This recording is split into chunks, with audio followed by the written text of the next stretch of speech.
Ancha munasqa wayqipanaykuna, noqa ancha kusisqa kashani qankunawan waqmanta rimanaypaq. Estamos en un ciclo de conversación sobre la teología de la liberación.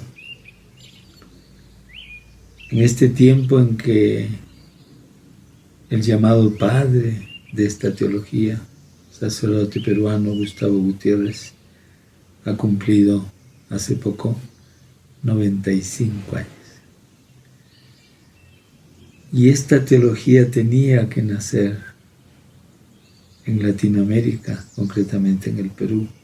Aquí estaba el terreno preparado. Jugó un gran papel el Concilio Vaticano II entre el 1962 y 1965, porque fue un sacudón para la Iglesia, una reforma en muchos aspectos. Y ya el 68, como dijimos antes, en el encuentro de obispos en Medellín, Colombia, obispos latinoamericanos y del Caribe, ya se sintió la presencia de esta teología. Los obispos, por primera vez en la historia como gremio, se pusieron del lado de los pueblos oprimidos y preconizaron su liberación. Pero todo este movimiento no viene así nomás, tiene su historia. Y lo que dice la teología de la liberación está enraizado en el Antiguo Testamento y en el Nuevo, por supuesto. Decíamos la vez pasada que Dios recibió el nombre de liberador, y eso está en la Biblia. Lo que hace esta teología, también lo dijimos, no es inventar nada, sino descubrir con gozo la realidad de Dios y su actuar a favor de los más pobres, de los oprimidos y explotados. Pero esa historia antigua tiene también su repercusión en una historia, diríamos, más cerca de nosotros, de unos 500 años, en que apareció la conquista, es decir, gente de España y de Portugal, gente católica, apostólica y romana, que vinieron a nuestras tierras, pero no vinieron en son de paz, sino vinieron a buscar las riquezas, y para conseguirlas no se inmutaron de tener que explotar, aprovecharse el trabajo de las personas de aquí, incluso de dejarlas morir o matarlas. Y es aquí en que quiero hablar de tres profetas. La conquista y el virreinato tiene sus profetas. No todo fue abuso. Hubo algunas personas, incluso españolas, sacerdotes, obispos en este caso, que comprendieron desde el inicio que lo que estaban haciendo esos conquistadores era un genocidio y un etnocidio, y alzaron su voz. El primero fue Antonio de Montesinos, de la Orden Dominicana, quien vino con otros compañeros y que en un domingo de Adviento de 1511, en la isla que pusieron los españoles, la rebautizaron como La Española, porque el nombre original era Guananí.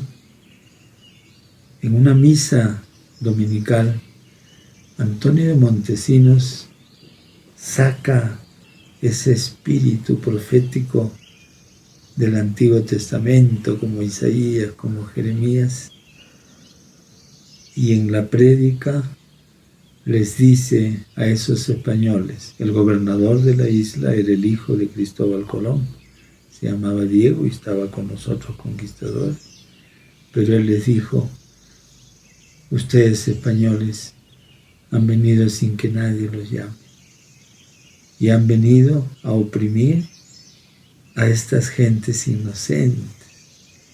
Por buscar el oro ustedes las maltratan, las dejan morir o las matan.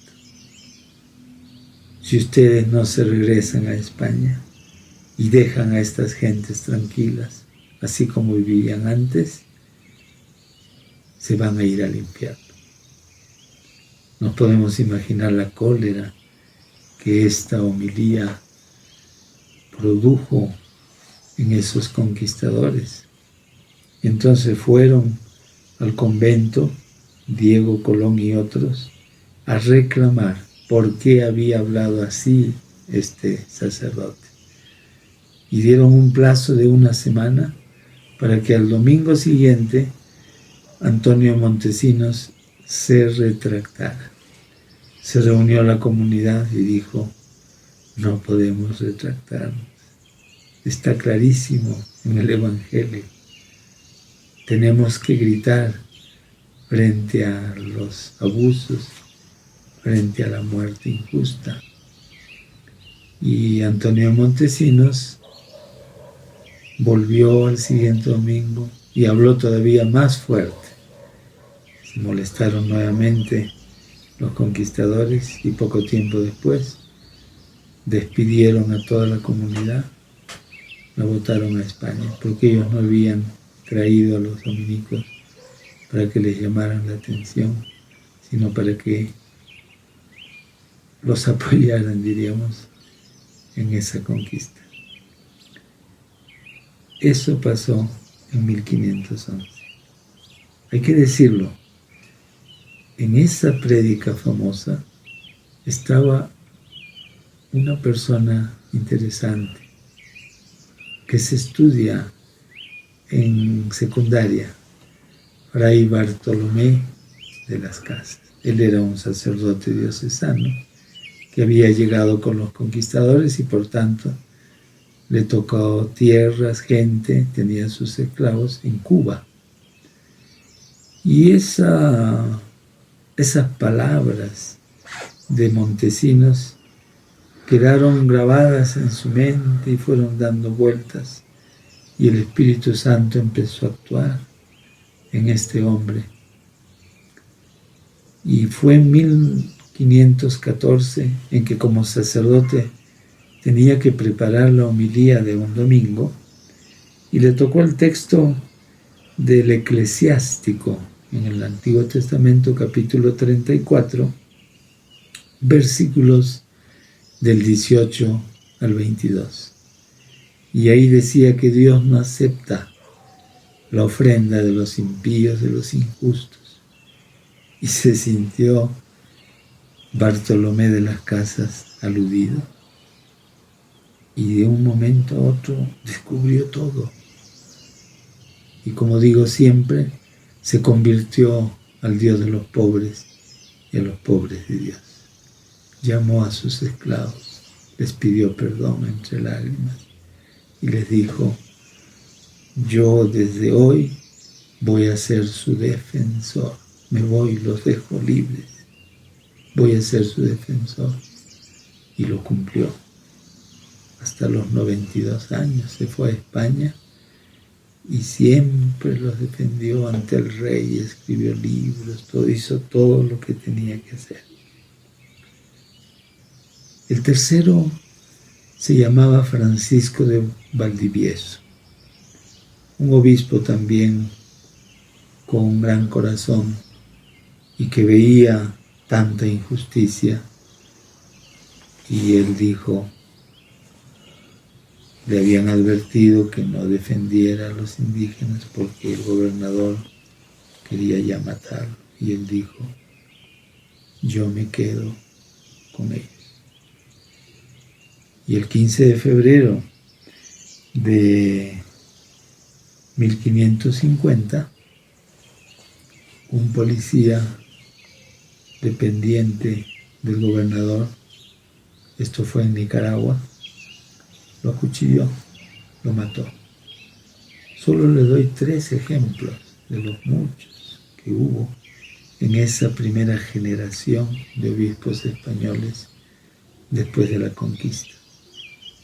Y si nos trasladamos al Perú, encontramos también a Santo Toribio de Mogrovejo, gran obispo, arzobispo de Lima, el segundo, que quiso con amor entrañable a los pueblos indígenas.